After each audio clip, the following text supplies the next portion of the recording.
This is part 5 of our review of Paige Williams' article in the New Yorker titled Kyle Rittenhouse, American Vigilante.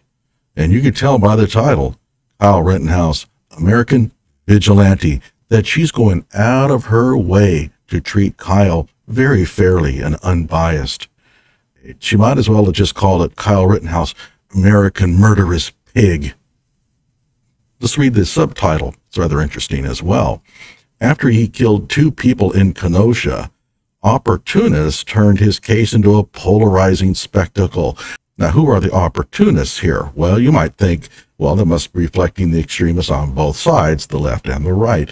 No, it's clear from the article that she's referring to the right. Those are the opportunists that she is talking about. And how do we know that? Well, read the article. She spends no time at all on any left-wing extremists whatsoever. It's all about patriots, Boogaloo Boys, and Proud Boys, and KKK, American flags, camo. That's what she's talking about throughout the entire article. And so, is this an unbiased article? Not even close. This is a hack job. She went right after Kyle Rittenhouse here. But she has done some decent things, and she has pointed out some facts that tend to dispel some myths that have come around. And if you want to know what those are, go back and watch the other parts of the series. With his powerful brainwaves cradled in the warmth of reasoning, it's time for Johnnie Walker Dredd to straighten you out on a thing or two. Emanating all the way from exciting Las Vegas, Oklahoma, it's the Johnnie Walker Dredd Show. Pierce, a Notre Dame graduate, had relocated Rittenhouse's family to a safe house near South Bend. The arrangement astonished one attorney, who later said, "Why does Wendy Rittenhouse think she's entitled to a free lawyer and free housing? Because John Pierce and Lynn Wood told her she was." Might have something to do with the fact that her life was in danger, too. I mean, that's what I'm guessing. The night of the family's reunion, Ricky Schroeder showed up. Rittenhouse happily posed for a photograph with him and Pierce, who was staying nearby. Rittenhouse wore a t-shirt, bought by Hancock, that bore the image of a gun's crosshairs and the words Black Rifle Coffee Company, a roaster that sells a blend called Murdered Out. Okay, so now she's going to make the connection to alt-right here through the coffee company. If Kyle was wearing a Starbucks shirt, nothing would have been said. The photograph wound up on Twitter. The family of Huber, the man shot in the heart, had released a statement decrying attempts to celebrate armed vigilantes who cause death and chaos in the streets. Black Rifle soon declared that it does not have a relationship with Rittenhouse. The Rittenhouses had accepted Fight Back funds without hesitation, but they were growing uncomfortable with Pierce. And why would they hesitate? I mean, you are fighting for your kids' life here, and here's money available to you to help pay for the lawyers to keep him out of jail. Why would you turn it down? They say that he drank excessively in front of Wendy's kids, called Faith, who supported Bernie Sanders, a raging liberal, and billed the family for time spent shopping for a shirt to wear on Tucker Carlson's show. Pierce also appeared determined to monetize Rittenhouse's story and had been exploring book and film deals. Hancock, who expressed concerns that Pierce was exploiting the family, was sensitive about financial impropriety. In 2012, he'd been accused of mismanaging an online fundraiser that he'd established to support SEAL families. Hancock showed me documents indicating that after an investigation by the Naval Criminal Investigative Service, the U.S. Attorney's Office declined to prosecute. Then why are we bringing this thing up? Well, you know why. This is a smear job. There was no need for this at all. David Hancock's problems, or whatever, if he had any, are not relevant to this story. Wood, for his part, now seemed preoccupied less with Rittenhouse's case than with exposing election fraud. Fight Back was asked to stop featuring Rittenhouse in its fundraising efforts. Wendy says that she has pressed both the foundation and Pierce for a comprehensive accounting of donations and expenditures, but has not received the information. Yeah, you're probably not going to get it either. Okay, you got taken. You know, it happens. Happens to the best of us. I hope that you can recover what you've lost here, but we'll see. Pierce refused to answer questions from this magazine. Last fall, Pierce sought a formal place on Rittenhouse's criminal defense team. Fight Back had hired Mark Richards, a veteran defense lawyer in Racine. Richards didn't tweet and considered it unethical as hell to discuss cases on social media. Yeah, he's pretty much right about that, although at some point he may have to break that. Keep in mind that this is a highly politically charged trial. I'm not sure that you can handle this thing by pretending that the public doesn't matter anymore. I think that public opinion here is important. And at some point, I think that but that's just me. And I could be wrong. He saved his arguments for court. Richards was also a liberal Democrat. He'd told conservatives involved in Rittenhouse's case, "You and I aren't going to be going to the same parties on election night." Courts routinely grant out-of-state lawyers pro-hac vice status, allowing them to practice for this occasion. By the way, I should mention that the fact that Mark Richards is a Democrat has not been raised at all by anybody. This is the first I heard about that. Why? We certainly heard all about the political affiliations of his conservative lawyers. But the Kenosha prosecutors objected to Pierce's petition to join the defense team.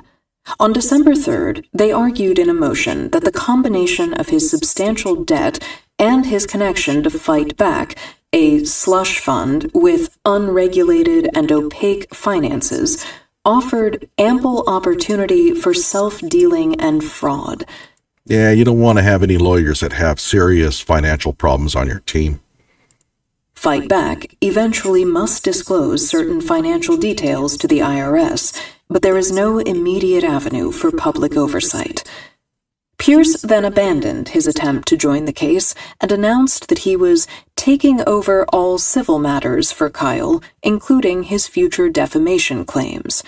He would also be orchestrating all fundraising for defense costs. On Newsmax, he said that the defense was going to need millions of dollars to litigate probably the most important case, honestly, in the history of self-defense in the Anglo-American legal system. I would argue that how important the case is to the actual bigger picture of Second Amendment rights is of no consequence in a civil action. In a civil matter, you just want money. That's what you want. How important the case is to other people is not relevant. But that's just me. The Rittenhouses, with Hancock's help, launched their own website and raised money by selling free Kyle merchandise, including a $39.99 hoodie and a $42.99 bikini. Well, who cares how expensive the items were? Is there a point to this? Why would you include the prices here? I mean, you might say, well, look at how expensive they are. Yeah, that's right. This is going towards fundraising. It's going towards a person's self-defense fund. The prices are going to be higher than typical. And that's okay. I don't mind paying more for a cap if I think that the money is going towards a cause that I want to support. The merchandise featured a slogan said to have been uttered by Rittenhouse: "Self-defense is a right, not a privilege." Well, it's right. I mean, self-defense is a right. It's not a privilege. Do you have a problem with that, Paige? The attorney for Grosskreutz, the third man shot, complained to a Wisconsin news channel that Wendy was trying to profit off of these tragedies, adding, "It's frankly vile." It doesn't matter how you feel about it. It doesn't matter if you feel it is vile or whatever. Is it illegal?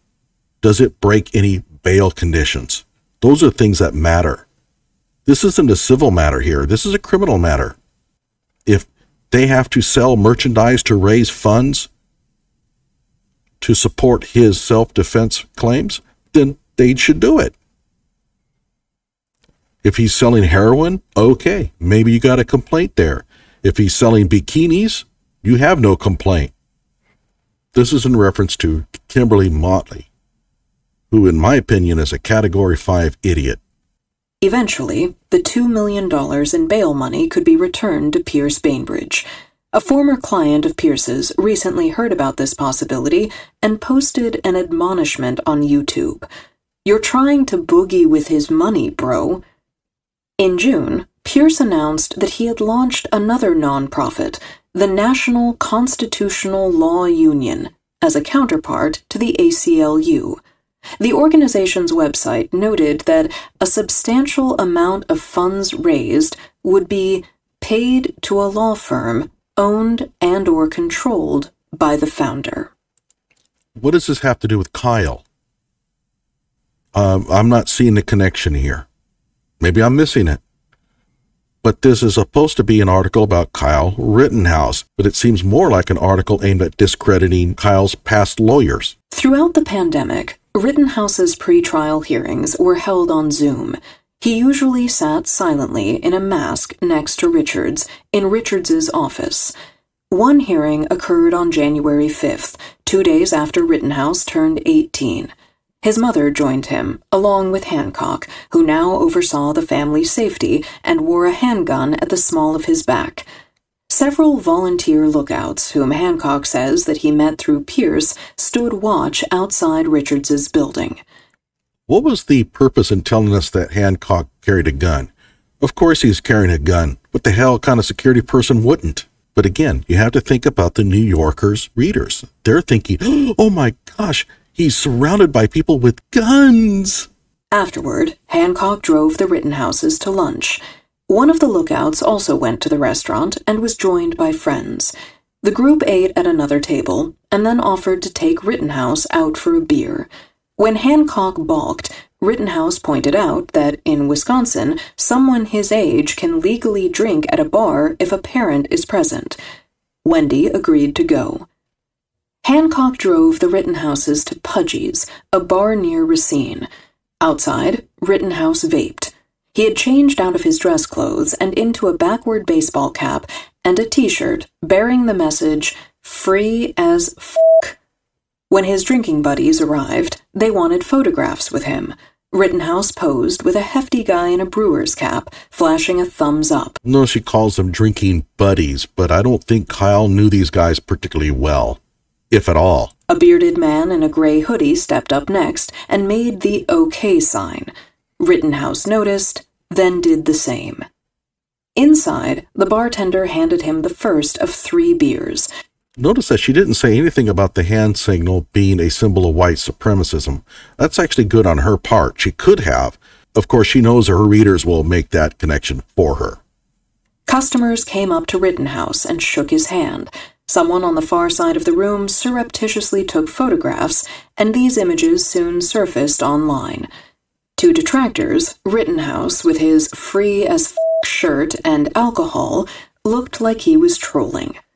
Binger, the prosecutor, obtained the bar's surveillance footage and could see that Rittenhouse's group ultimately consisted of about 10 people, all but 2 of them men.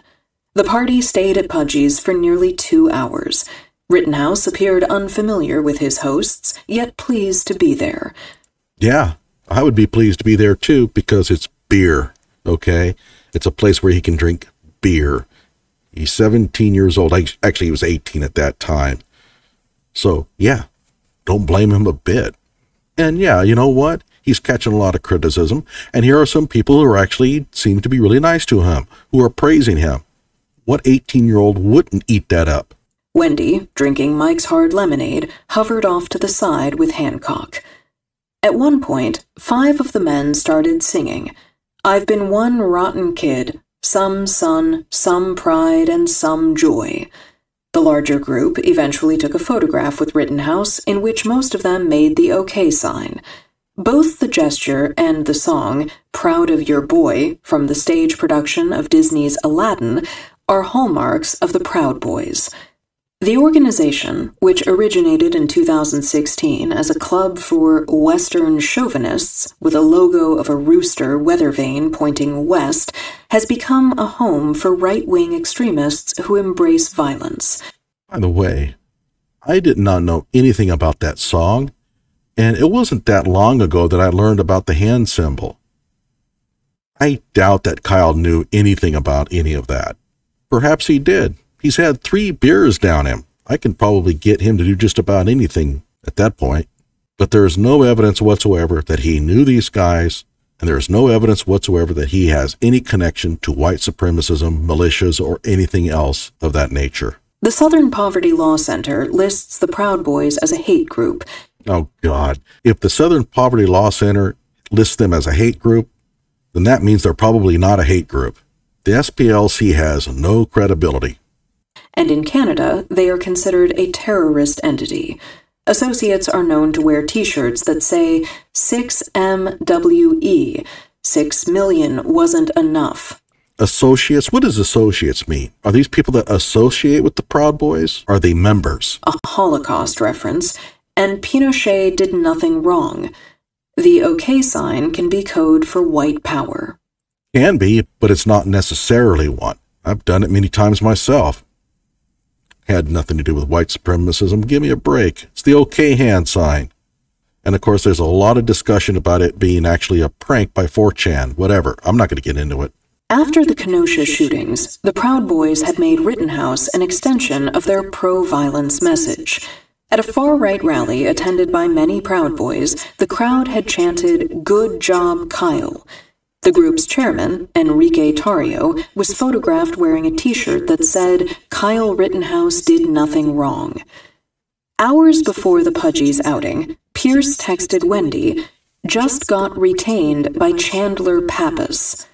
Pappas had been charged, in Oregon, with macing 6 police officers during an assault on the state capitol, in protest of COVID-19 restrictions.